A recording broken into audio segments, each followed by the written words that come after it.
Hello. So my name is Hassan Amer, and I'm currently a PhD candidate at Dr. Okunu's research group at the University of Texas at Austin.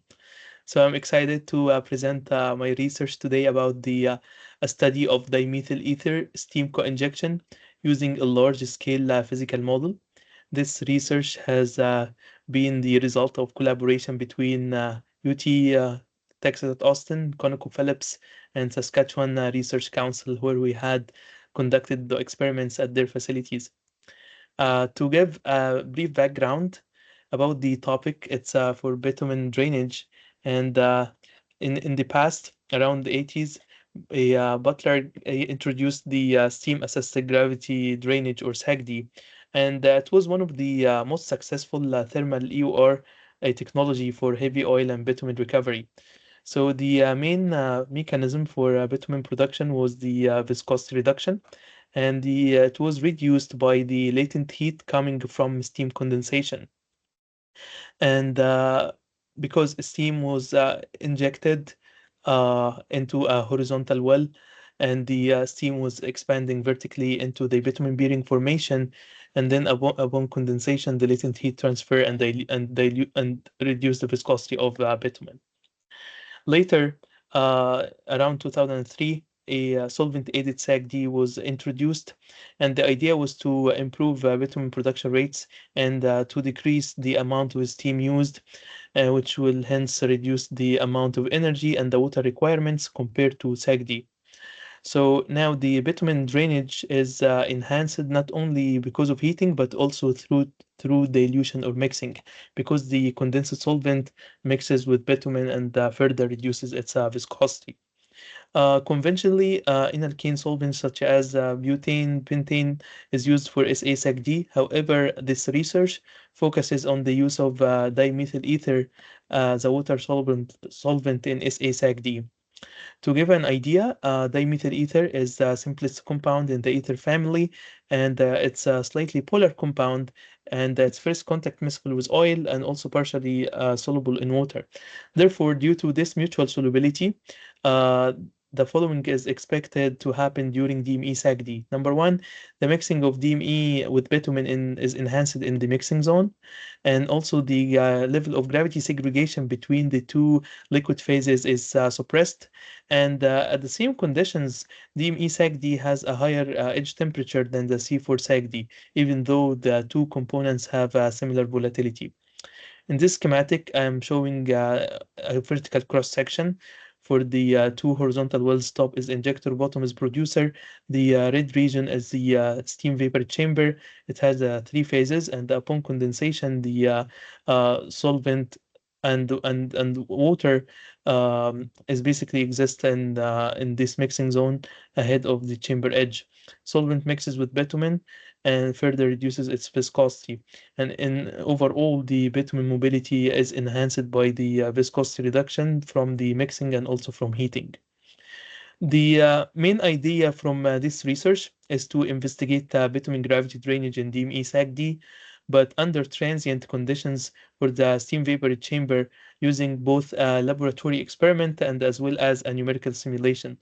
The keyword is transient because we've conducted previous research where we have studied DME SAGD, but using a smaller lab setup and at thermodynamically controlled conditions. So we're relaxing the assumption of the edge conditions to be transient here in this research and hence mimicking the actual field conditions. As I mentioned, we are using both lab experiments and simulation. So we've used the facilities at the Saskatchewan Research Council to conduct the both the SAGD and DME SAGD experiments.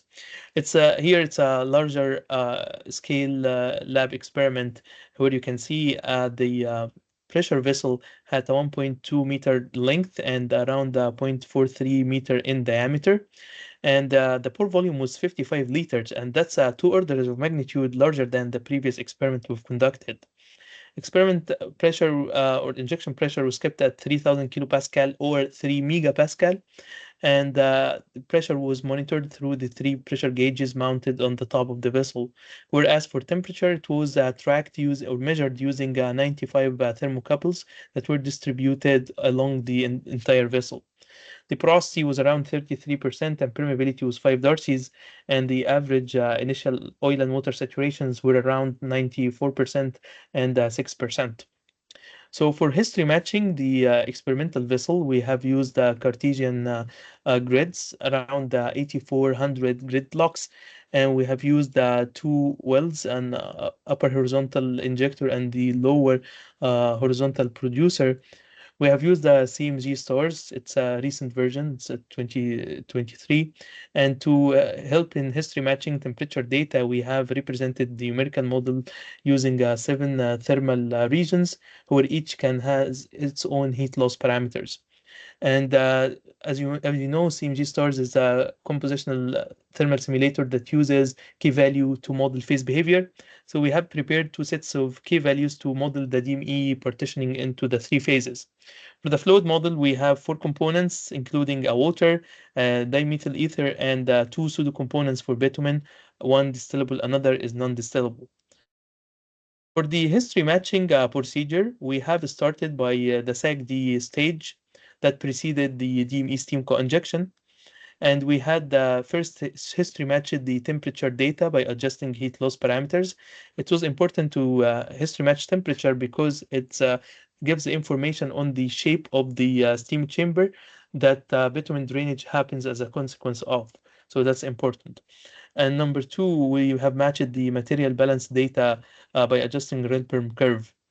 And then we move to the DME SAGD stage, but we've reduced the oil water and the gas oil IFT or interfacial tension because of the partitioning of DME into the three phases.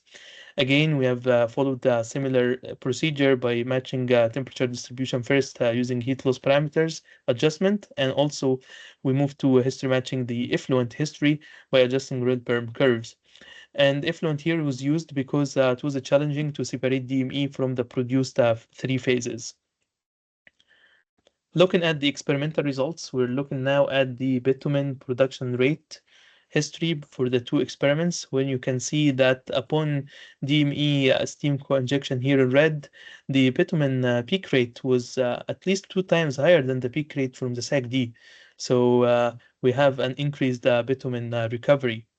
And translating the bitumen production rate into cumulative recovery factor, which is calculated as percentage from original oil in place, we can notice that the this slope of the recovery of bitumen for DME was high, and 50% of bitumen was produced in around like 10 hours, and ultimate recovery factor was 93% for DME SAGD compared to only 69% for SAGD.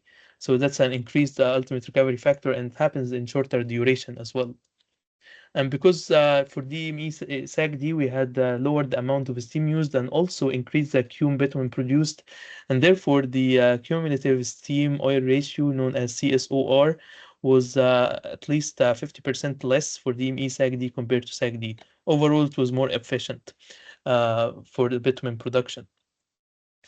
As I mentioned, we have used the both temperature and compositional material balance data to history match for history matching purposes. And here I am comparing simulation versus measured data. So for SAG-D, we had perfectly matched the water production and injection and this figure, and also matched the bitumen production data. For DME, we had based the history matching on the effluent mass, which included the bitumen, water, and DME, and it has also a perfect match. So experimentally, it was assumed that DME and bitumen, we are assuming ideal mixing or no volume change on mixing, and by measuring the oleic phase density, one can estimate how much bitumen was produced from the oleic phase. And this assumption was reasonable at standard conditions, as we have matched the amount estimated with the simulated bitumen production. So now we have a calibrated numerical model that we can use to further analyze the two experiments. In this bottom plot, I'm showing the energy efficiency, or how much energy was used for bitumen production in units of kilojoule per unit volume of bitumen, and plotted against a bitumen recovery factor. where you can see that the amount of energy, if you're looking at the cumulative energy injected, or either the net cumulative energy, which is the E input minus E output, consistently DME resulted in much less energy used to produce a unit volume of bitumen compared to SAGD. And this comes from the lower amount of steam used, and also which reduces heat losses, and also the increased amount of bitumen produced for DME SAGD. Translating the energy usage into carbon dioxide equivalent emissions, or CO2 equivalent emissions here, to produce 1 unit volume of bitumen. Consistently, DME SAGD had resulted in much lower emissions compared to SAGD alone. So this proves this is the first time this research, or in the literature, we show that experimentally DME SAGD results in energy savings as well as CO2 emissions reduction compared to SAGD, which is promising. From the simulation as well, we had calculated the average oleic phase mobility, and we have generated a path in the 3D space where we can see in the vertical axis is the oleic phase mobility, and it's a ratio of the effective permeability to the effective permeability of the L phase and to the L phase viscosity. So during the preheating and the pure steam injection period for the two experiments, they had similar bitumen mobility. However, as the DME steam co-injection began, we have seen a rapid enhancement in bitumen mobility, as indicated by this path going up to the left. So it's much higher than the SAC-D. And this simulated mobility path is consistent with the measured bitumen rate, this peak here that happened upon DME steam co-injection. So that's how DME is enhancing the bitumen production, as shown from this 3D path. In conclusion, bitumen peak rate for DME SAGD experiment was at least 2 times greater than SAGD. And experimental results also showed that for DME SAGD, it had a much higher recovery factor of 93% in shorter time, around 4 days, compared to SAGD that had 69% in 6 days. And when we analyzed the numerical simulation, we've realized that DME SAGD enhanced bitumen mobility due to the mutual solubility of DME into the oleic and the aqueous phases, which, by the way, resulted in different flow characteristics for DME SAGD from those in SAGD. And to that end, I had finalized presenting my research poster, and I'd be glad to take any questions. Thank you so much.